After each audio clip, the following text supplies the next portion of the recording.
Greetings, Mr. Ronks here with yet another video. The final video of 2021. Happy New Year. Did you know that there are more than one Two-Face? No, there aren't two. There's actually 4 Two-Faces. Yeah, 4. 1 real Two-Face and 3 fake Two-Faces. Imposter Two-Faces. Now, I have actually briefly mentioned these Imposter Two-Faces in my complete history of Two-Face video. But I figured I should make an entire video dedicated to them. I figured it was about time. So what is the deal with these Imposter Two-Faces? Well, as some of you may already know, Harvey Dent, or Harvey Kent as he was called back then to make things even more confusing, actually reformed and rehabilitated in his 3rd story published in 1943. He had his face fixed and reunited with his fiancée Gilda. That's right, Harvey was Two-Faced no more. But the character proved to be pretty popular, so the people at DC obviously wanted to use him more, but they had reformed Harvey, so they couldn't. I mean, I suppose they could have just ruined his happy ending, as they did later anyway. But for some reason, someone at DC had a heart, I guess, and just didn't really want to ruin Harvey's life yet again.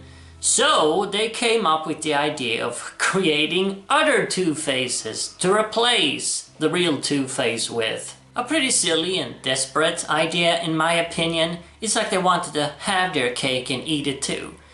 But anyway, the first fake Two-Face, replacement Two-Face, was introduced 5 years after Harvey's reform in Batman number 50, published in 1948. This comic establishes that Harvey Kent, actually renamed Harvey Dent in this very comic, is suffering from some kind of PTSD. He's having very vivid, recurrent nightmares about his past as a disfigured criminal. And his butler, Wilkins, yes, apparently Harvey had a butler back in those days, decides to take advantage of this. Using makeup and a two-tone suit, he makes himself out to look like Two-Face, the real Two-Face, Harvey Dent, and starts committing a string of two-themed crimes just like Harvey used to do back in the day. And he frames Harvey for these crimes. He makes it seem like Harvey has somehow become Two-Face again, and even makes Harvey himself believe this is the truth, which isn't that hard considering his still fragile mental state. Now, of course, Batman and Robin figured out the truth in the end,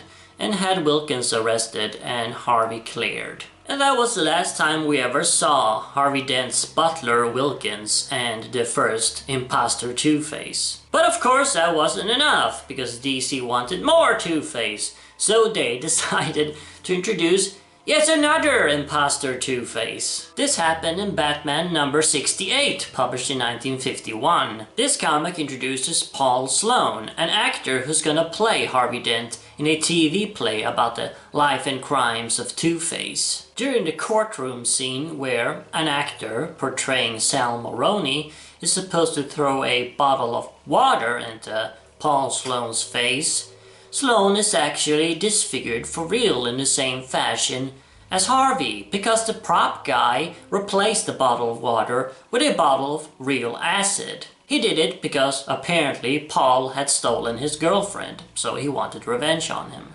Pretty ironic, the guy portraying Two-Face in a TV play is now disfigured in exactly the same way as Two-Face. In order to prepare for the role, Sloane had completely immersed himself in the life of Harvey Dent, and now, due to the shock of this disfigurement, he begins to believe that he actually is Harvey Dent, the real Two-Face. He believes that he is a supervillain, and so Sloane, believing himself to be the real Two-Face, begins yet another string of Two-Face crimes. This time, of course, though, nobody's trying to frame Harvey Dent, and he's never given the blame for any of these crimes. Of course, Sloane is also defeated and captured by Batman and Robin in the end, and presumably given treatment. Now, of course, I said there were 3 Imposter Two-Faces, so we still have yet another one to cover. DC weren't satisfied, they wanted more Two-Face stories, but apparently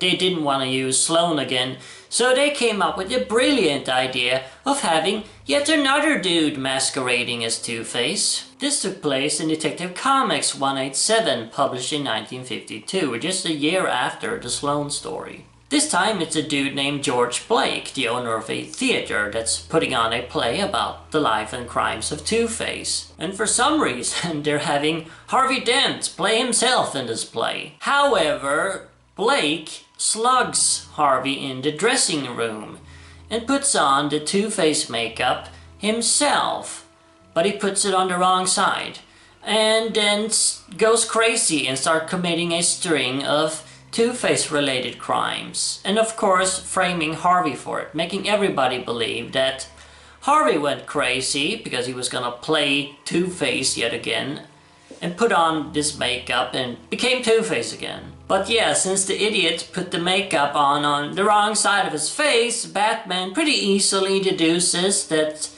hold on, this is not Harvey, this is George Blake. And yeah, he's also beaten in the end, and Harvey's name is cleared yet again.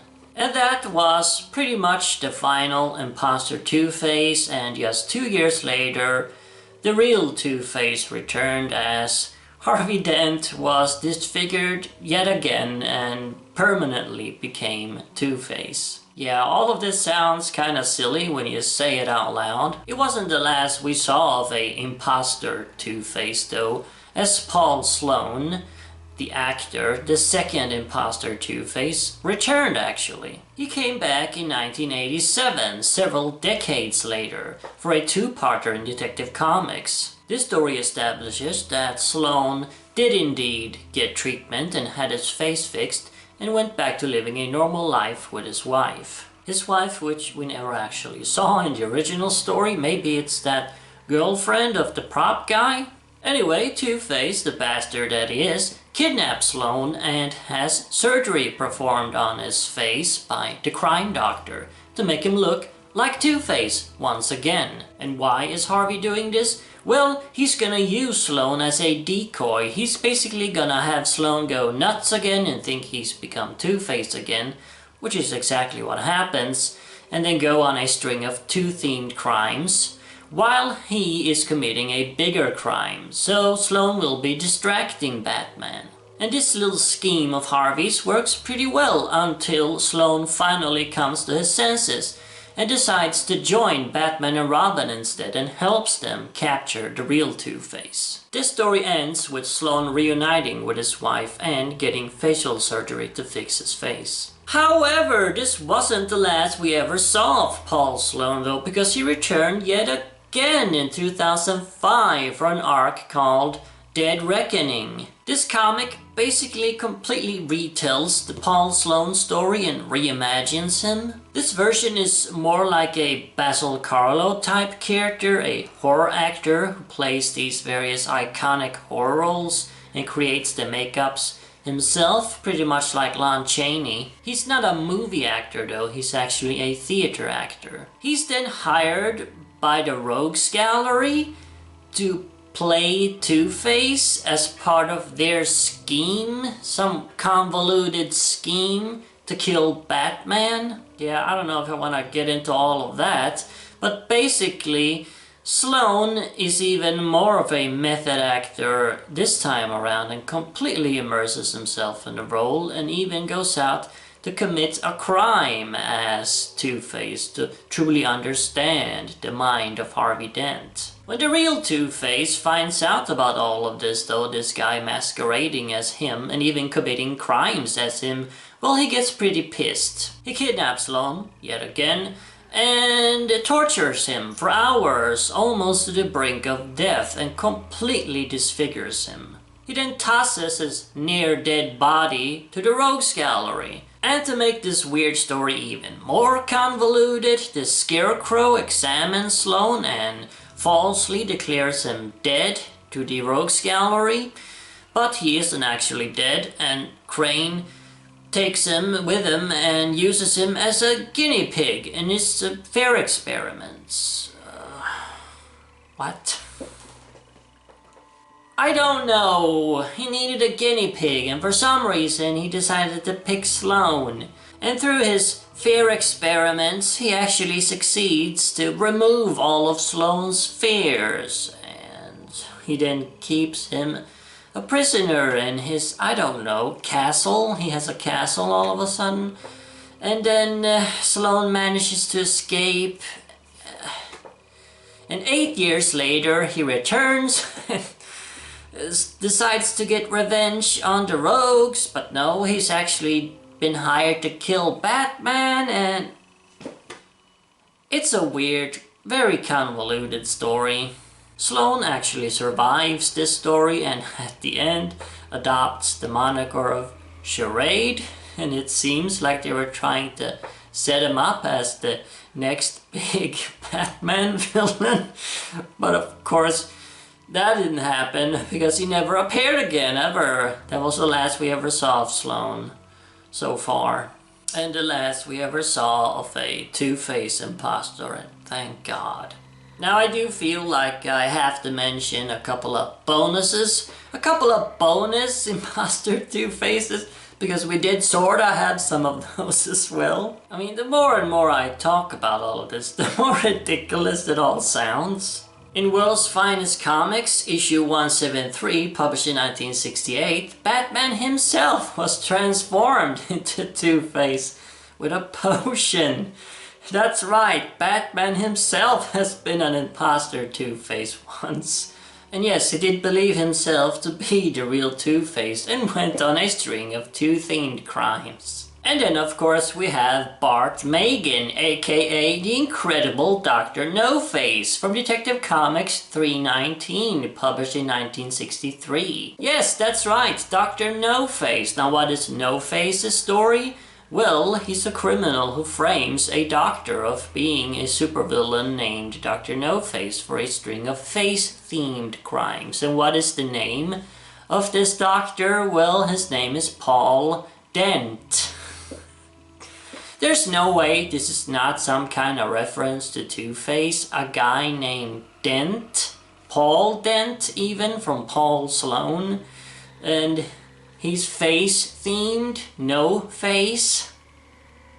This has gotta be some kind of either reference to Two-Face or yet another Two-Face replacement, because you gotta keep in mind that at this point in time we were in the middle of the Silver Age, and comics were pretty wimpy at this time and very censored, and a lot of people speculate that this is the main reason why Two-Face didn't really appear at all during the Silver Age, unless you count the Batman imposter Two-Face. So it is highly possible that they decided to do a sorta Two-Face story anyway with this No-Face character, a character who had a disfigured face in a non-gruesome way. I mean, why name him Dent if it's not some kind of reference to Two-Face? I refuse to believe that's simply a coincidence. And even Paul Dent.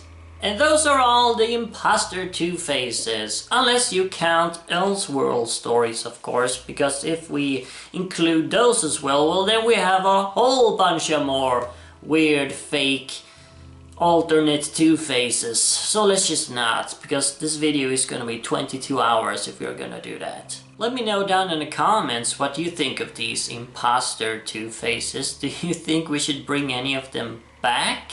If so, why? Or is it a good thing that we only have one true Two-Face? Personally, I think all of these imposter Two-Faces are a ridiculous idea. The only one I kinda like, unless we count Dr. No-Face, which isn't a real imposter Two-Face, just sorta. So the only one I kinda like is Paul Sloane. I don't like Wilkins or George Blake at all. They were pretty terrible characters, and those stories were pretty dumb, especially the George Blake story. But I do feel that Paul Sloane has some sort of potential, because he is more interesting. I mean, the others were just framing Harvey and committing crimes to gain money. But Sloane actually believed that he was Two-Faced and behaved like the actual Two-Face. The others cheated with their coins because obviously they always wanted to win.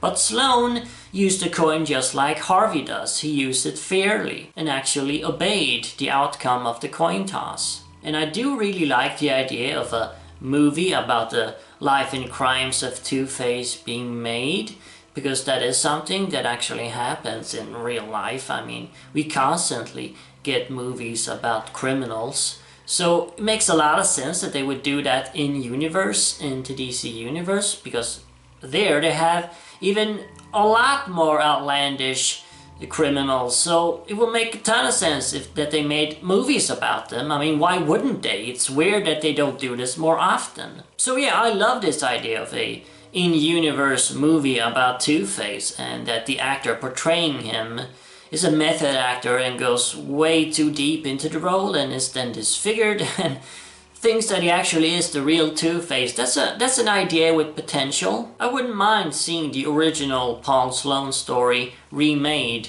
in a more modern way. Not like they did in Dead Reckoning. I think that was a pretty bad interpretation of that whole story. It should be a one-shot though, just a one and done, and Sloane is reformed at the end. Don't try to set him up as a new big villain with a new identity. That was ridiculous. And so yeah, there you have it. And of course, as always, remember, Arkham Asylum awaits you in the next video.